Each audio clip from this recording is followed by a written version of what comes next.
नमस्कार साथियों, आप सभी का आपके अपने यूट्यूब चैनल पॉजिटिव ज्ञान पर हार्दिक स्वागत है। दोस्तों, आज मैं आप लोगों के लिए फिर से एक नई भर्ती से संबंधित बहुत ही महत्वपूर्ण जानकारी लेके आया हूँ। ये भर्ती निकली है रेलवे में। जी हाँ, रेलवे में East Coast Railway recruitment cell की तरफ से आरआरसी में लगभग 756 पदों पर अप्रेंटिसशिप के लिए भर्ती की वैकेंसी निकली है। तो इसके बारे में आपको मैं डिटेल से बताऊँगा, इसीलिए वीडियो को लास्ट तक ज़रूर देखिएगा। इसमें आपको इसका सिलेक्शन प्रोसेस बताया जाएगा, साथ ही इसमें आपको सैलरी कितनी मिलने वाली है और इसमें जो आवेदन करने की अंतिम तिथि आपकी रखी गई वो है 7 मार्च। तो चलिए वीडियो को स्टार्ट करते हैं। वीडियो को स्टार्ट करने से पहले अगर आप हमारे चैनल पर पहली बार आएँ तो प्लीज़ हमारे चैनल को सब्सक्राइब करें, क्योंकि आपको हमारे चैनल पर इसी तरह की तमाम भर्तियों से संबंधित लेटेस्ट जानकारी टाइम टू टाइम मिलती रहती हैं। तो चलिए पहले आपको इसका ऑफिशियल विज्ञापन दिखाते हैं, जो कि रेलवे की तरफ से जारी किया गया है।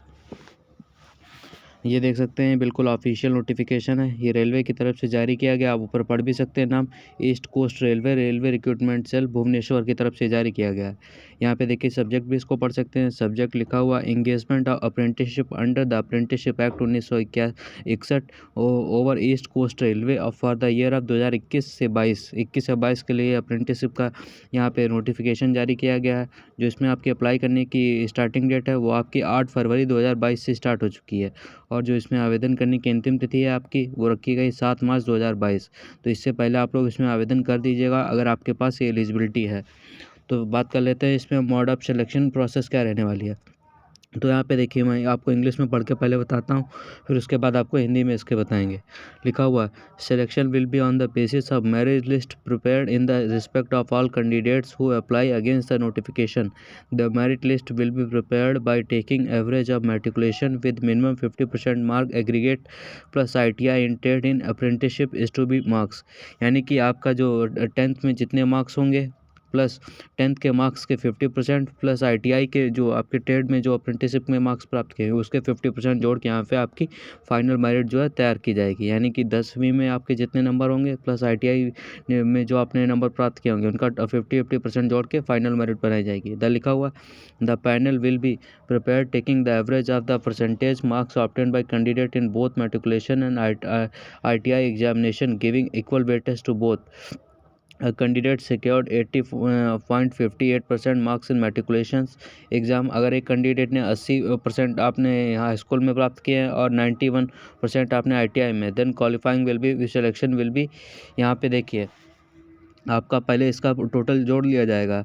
जैसे हाई स्कूल और इंटर का आपने हाई स्कूल ITI के आपके दोनों मार्क्स जोड़ लिए जाएंगे, फिर उनका 50% कर दिया जाएगा, उसके बाद आपकी फाइनल मेरिट बना दी जाएगी। तो इस तरह से आपका सिलेक्शन होगा। यहाँ पे देखिए नंबर सेकंड पॉइंट यहाँ पे देखिए लिखा है, short listed candidates thus in listed will call for document and certificate verification to extent of 1.5 times of notified vacancy. जो भी बच्चे शॉर्ट लिस्ट किए जाएंगे उन्हें वैकेंसी का 1.5 गुना बच्चों को यहाँ पे डॉक्यूमेंट वेरिफिकेशन या सर्टिफिकेट वेरिफिकेशन के लिए बुलाया जाएगा। यहाँ पे दूसरा पॉइंट लिखा है तीसरा, in case of 2 candidates having the same marks the candidate with older है। जैसा कि आप सभी को होता है, अगर 2 बच्चों के यहाँ पे नंबर बराबर पाए जाते हैं मेरिट में, तो उसमें से जो ज़्यादा उम्र का होगा उसे यहाँ पे वरीयता दी जाएगी।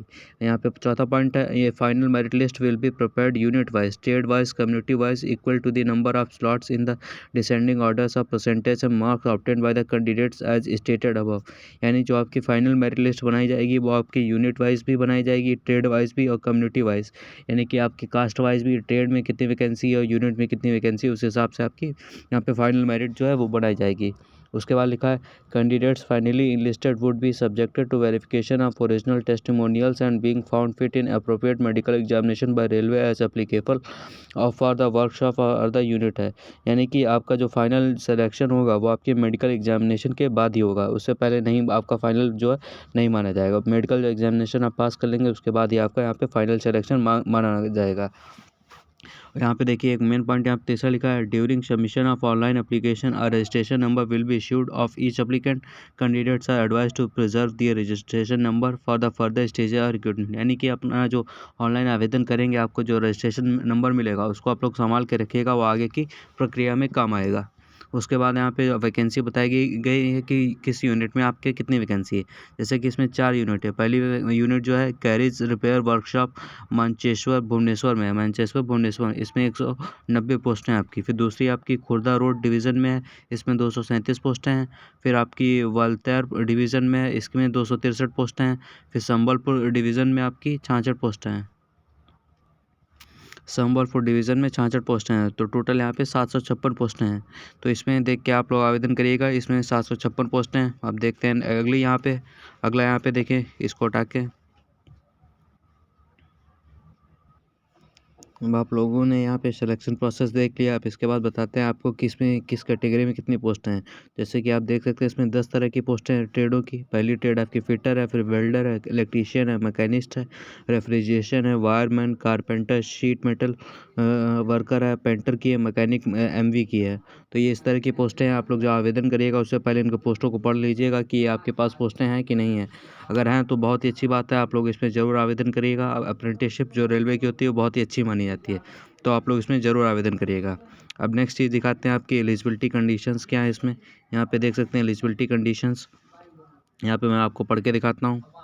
लिखा हुआ नंबर 1 पॉइंट है आपका, the candidate should have completed 15 years of age and should not have completed 24 years of age on the cut off date of the receiving application is to 7 March 2022। यानी कि 7 मार्च 2022 से पहले आपकी as जो है minimum 15 साल से कम नहीं होनी चाहिए और 24 साल से ज़्यादा नहीं होनी चाहिए, जनरल कैटेगरी वालों के लिए। फिर बाकी OBC SC ST को यहाँ पे रिजर्वेशन मिलेगा। यहाँ पे SC ST को 5 साल का रिजर्वेशन है, OBC को यहाँ पे 3 साल का रिजर्वेशन मिलेगा आपको अपर एज लिमिट में। यानी कि मैक्सिमम एज में आपको यहाँ पे OBC को 3 साल का, SC ST को 5 साल का। फॉर द यहाँ पे नंबर 3 पर लिखा for person with disability upper age limit is 10 years. जो मतलब जिन्हें कोई विकलांग वगैरह है तो उन्हें यहाँ पे 10 साल की लिमिट दी जाएगी। बाकी यहाँ पे आप ये पॉइंट पढ़ सकते हैं। यहाँ पे आप लोग ये पॉइंट्स पढ़ सकते हैं, उसके बाद ही इसको आवेदन करिएगा। बाकी यहाँ पे एक्स सर्विसमैन के लिए यहाँ पे जानकारी दी गई है। बाकी आप नीचे यहाँ पे आएंगे तो यहाँ पे देखिए डिसेबिलिटी का बताया कि विकलांगता इसमें किस तरह से मानी जाएगी और किस विकलांग श्रेणी में किस तरह की वैकेंसी यहाँ पे ली जाएंगी। आप लोग इसको पढ़ लीजिएगा। यहाँ पे देखिए मिनिमम एजुकेशनल क्वालिफिकेशन आपको बता देते हैं कि क्या क्वालिफिकेशन मांगी जा रही है।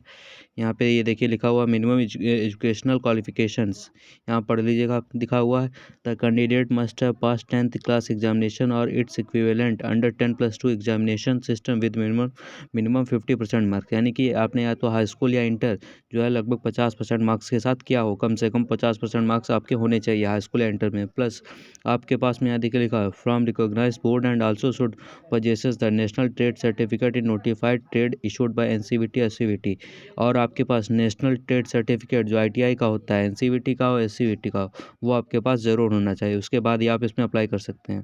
पहला चीज़ आपके पास 10वीं या 12वीं आपने 50% मार्क्स के साथ पास किया हो, प्लस आपके पास ITI का जो नेशनल ट्रेड सर्टिफिकेट का कोर्स होता है NCVT या SCVT का, वो आपके पास होना चाहिए, तो आप इस वाली वैकेंसी में अप्लाई कर सकते हैं।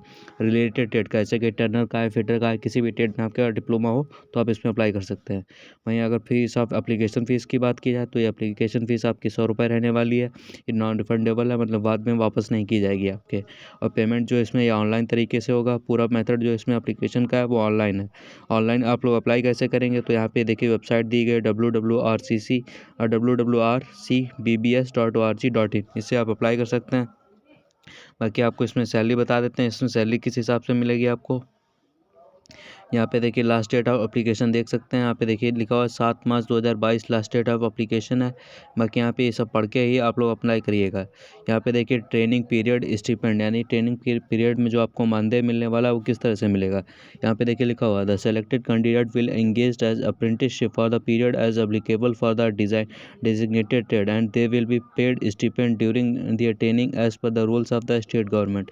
यानी स्टेट गवर्नमेंट का जो ट्रेनिंग का एक्ट है, मतलब जो ITI बच्चों के लिए ट्रेनिंग का एक्ट पास किया गया था, उसमें जो यहाँ पे सैलरी निर्धारित की गई है वही आपको सैलरी इसमें मिलेगी। ये एक्ट जो आपका है 1961, आप लोग इसको डिटेल से पढ़ लीजिएगा, उसी हिसाब से इसमें मानदेय मिलने वाला है।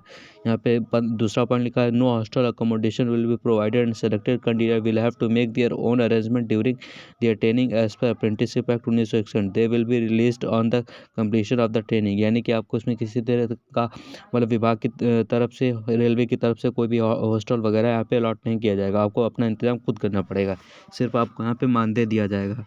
बाकी यहाँ पे देखिए एग्रीमेंट ऑफ ट्रेनिंग लिखा है, before commencement of the apprenticeship training in the designated trade the selected candidate or if he she is minor then his guardian has to enter into a contract of apprenticeship with the employer। यानी कि आपको यहाँ पे government के साथ में एक agreement यहाँ पे साइन करना पड़ेगा बच्चे की ट्रेनिंग के टाइम पे पहले, तब उसके बाद यहाँ पे आपको एडमिशन है वो मिलेगा। बाकी यहाँ पे मेडिकल फिटनेस मांगी गई, हेल्प डेस्क है, कोई दिक्कत हो आप तो इस नंबर पे फ़ोन कर सकते हैं 10 से 5 बजे के बीच में। बाकी यहाँ पे और इम्पोर्टेंट इंस्ट्रक्शंस दिए हैं, आप लोग आवेदन करने से पहले इसको पढ़ लीजिएगा। तो ये थी भर्ती। अगर आपको जानकारी अच्छी लगी तो प्लीज़ हमारे चैनल को सब्सक्राइब करें। धन्यवाद।